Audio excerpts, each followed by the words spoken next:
Hello, Physio practice owners. If you want to know one of the biggest mistakes practice owners make when it comes to hiring team members, then this is the episode for you.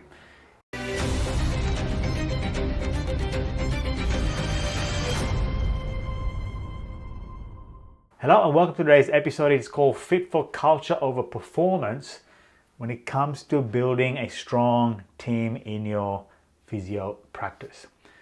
Right now, the reason why I'm putting this together is, typically a practice owner doesn't have the right training or the right mindset, or they haven't done this enough over a long period of time when it comes to hiring great staff.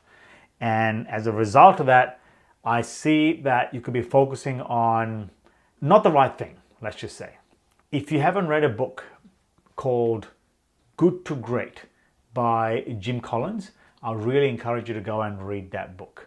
He looks at the most successful companies and he looks at why they are great. What has made them so great, right? And applies, and these principles apply to anywhere in the world. One of the things he talks about is you've got to focus on the people. You can't really grow the practice and drive it forward.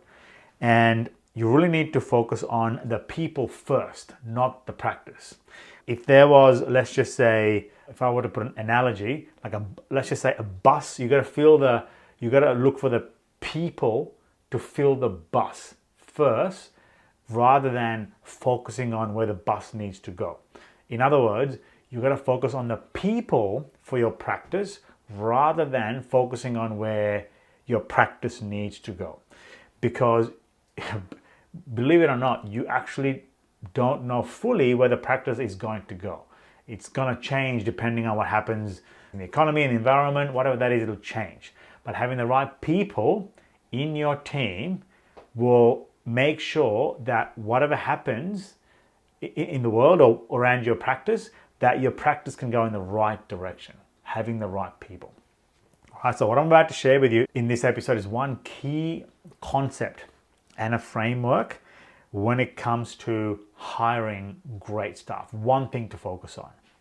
Because typically a practice owner will look for superstar physio, right? That are really good at treating, they can assess really well, they might have some really great rapport with people and team and things like that, or people and patients, but they're really good physios. They would have high grades, distinctions, recommendations, all that kind of thing. There's a lot of skill as a physio that comes through. But what they tend to ignore is a bigger factor than skill, which is cultural fit, right? Because remember, going back to the bus and the people analogy, right? If the bus takes a wrong turn, it's the people that will correct the bus's course, right? Just like that, there are going to be times when your practice will take a wrong turn. It's all up to the people within your practice, not just you, the people in your practice, that'll help it correct the practice's course and keep going, right? And the only way that happens is if you have a team that has a strong cultural fit amongst each other, all right? There's a good fit, right? Now, I've created lots of podcast episodes in how to create a great culture for your practice. I'd encourage you to go watch them. I'm not going to cover them in this episode including, how to hire great and superstar staff as well. I encourage you to go watch them. But what I want to mention is the cultural fit.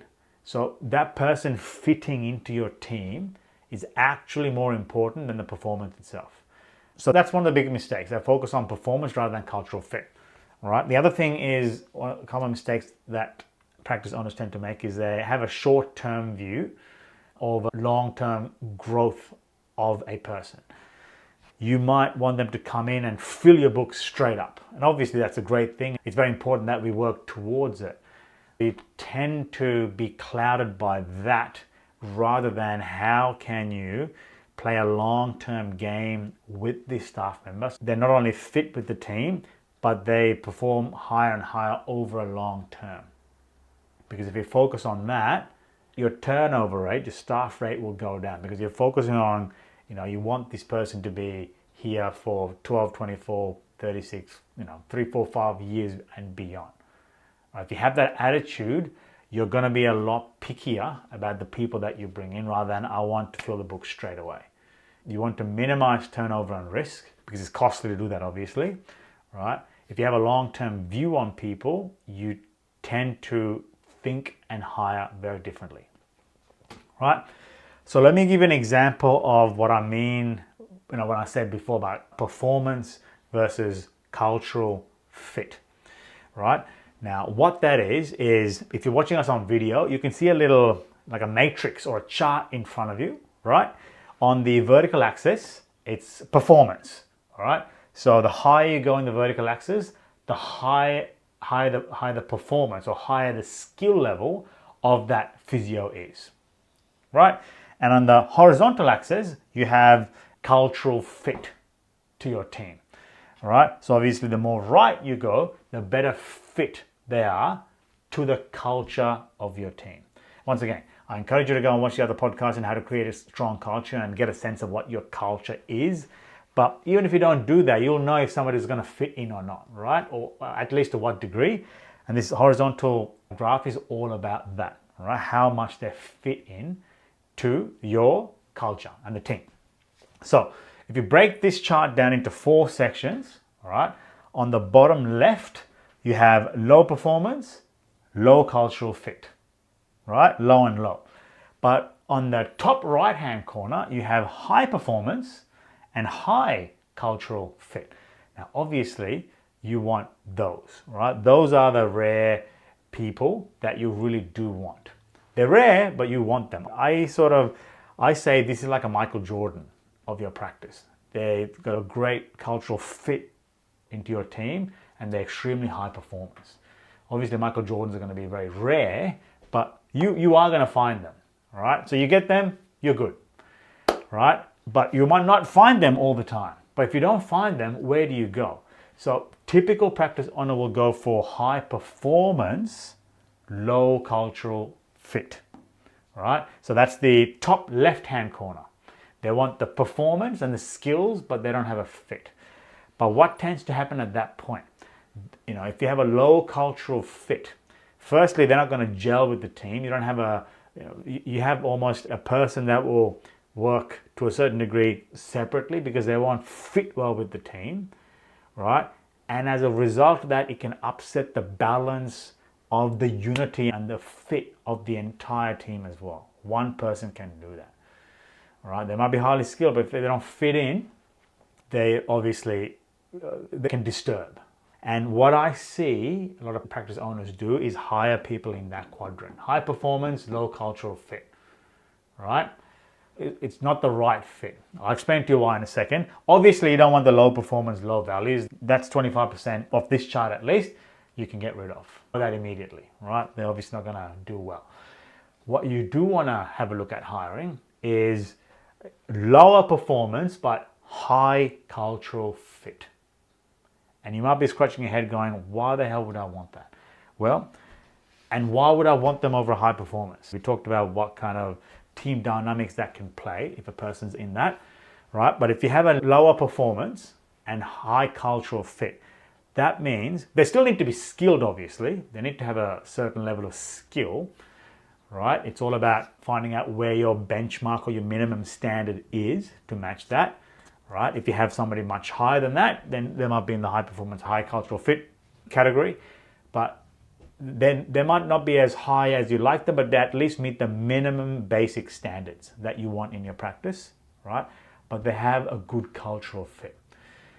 And what happens to these great people, right, is because they are so unified, they'll fit in well with the team over time will lift their performance, all right? And over time, remember, we need to have a longer term view on people. When you do that, you really care about the actual team. The whole unit is way more important than any one person in the unit, right? The unit is the most important thing.